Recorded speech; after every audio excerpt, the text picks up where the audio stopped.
Comment est-ce que tu peux comprendre, Jésus-Christ de Nazareth, que moi qui ne suis pas un extraterrestre, qui suis un homme qui appartient à une famille biologique, je puisse être seul depuis 38 ans au bord de ce lac-là, Jésus-Christ.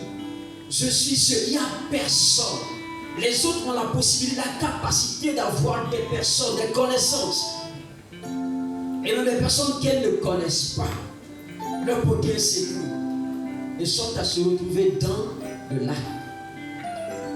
Comme ça, quand l'ange viendra pour agiter l'eau, la personne qui tombera en premier sera guérie. Mais ça fait 38 ans.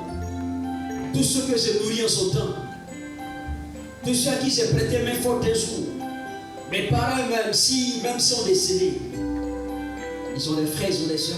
Mais Jésus, il n'y a personne. Il entendait celui qui disait qu'il n'y avait personne, qu'il se sentait seul, était entouré de monde. Il entendait des bruits, il voyait les hommes, mais il était seul. C'est de cette solitude que Genèse 32, verset 24 parle. Ce soir, je voudrais dire à quelqu'un qui se sent quelque part un peu seul. Parce qu'on peut être en bonne santé et puis se sentir seul. On peut avoir un travail et puis se sentir seul. On peut avoir une femme, un homme, être marié et puis se sentir seul. On peut avoir des enfants et pendant que les enfants font le bruit là, ne nous touche même pas. Pourquoi? Parce qu'on se sent seul. Cette solitude-là, c'est dans le cœur. Jacob s'est retrouvé seul. Alors, un homme lutta avec lui jusqu'au lever de l'aurore. Cette solitude-là, elle te vole le sommeil. Alléluia. Cette solitude-là, elle te vole le sommeil. Et Jacob était un homme habitué à la souffrance depuis le sein de sa mère. Juste un rappel, parce que nous le savons.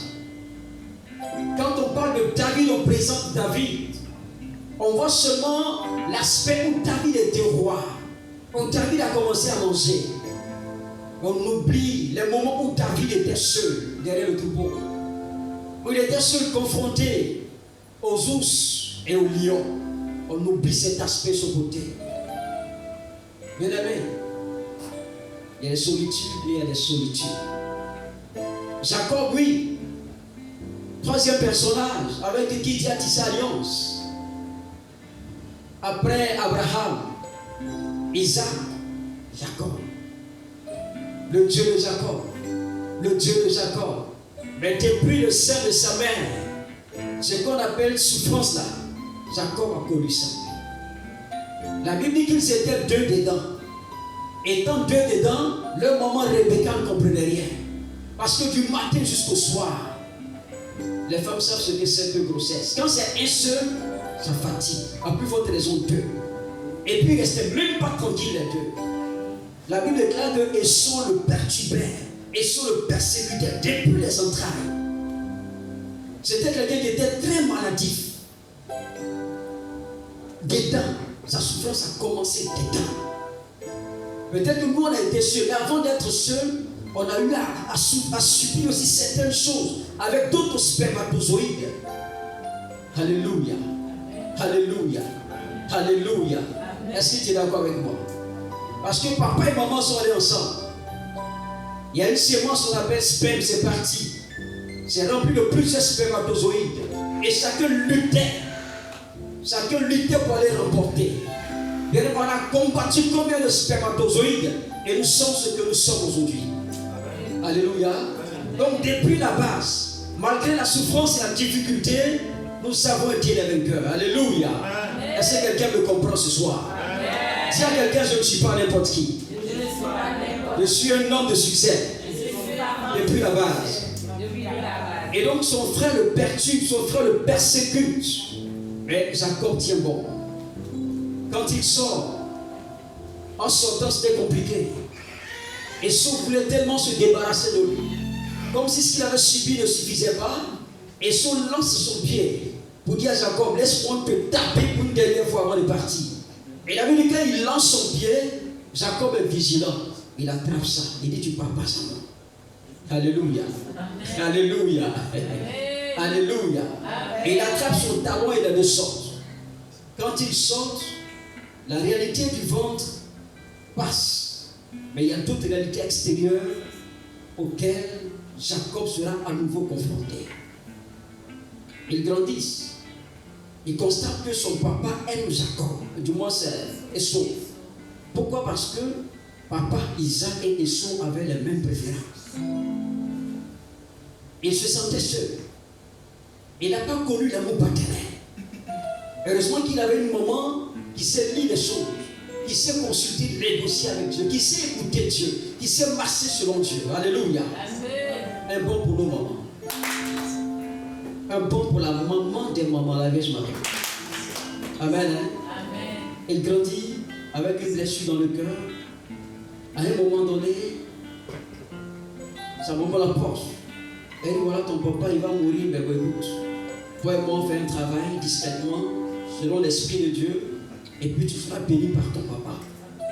La bénédiction que tu vas recevoir, elle va neutraliser toutes les souffrances que tu as endurées.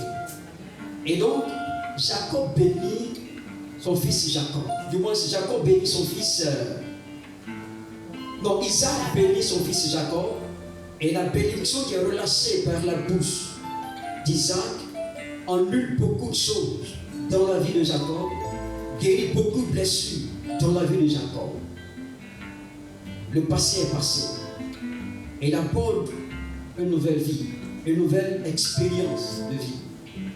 Bien-aimé, cette nouvelle expérience aussi sera sans, du moins ne sera pas sans douleur. Il se retrouve chez Laban.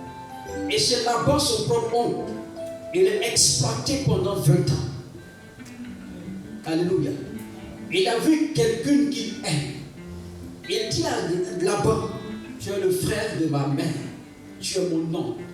Normalement, sans effort, je vais épouser ta fille.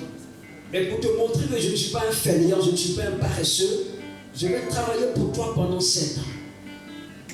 Et au terme des 7 ans, ce que mon cœur veut, tu vas me donner ça. Il travaille pendant 7 ans. Le jour où il doit jouir pour une seule fois dans sa vie de ce que lui-même il a mérité et de ce qu'il a aimé, la Bible dit ce jour-là encore, il va connaître ce que c'est que la déception. Il est déçu par qui? Par son propre oncle. Il est déçu par son propre oncle. Il travaille pendant 7 ans. Au lieu de Rachel, c'est Léa qui vient. Il dit, ben, c'est pas ce sur quoi nous sommes convenus. Il dit, si tu veux encore, ou bien si tu tiens toujours à Rachel, travaille encore pendant 7 ans. En tout, ça fera 14 ans. Pour voir qui? Pour voir. Parce que c'est sur Rachel que lui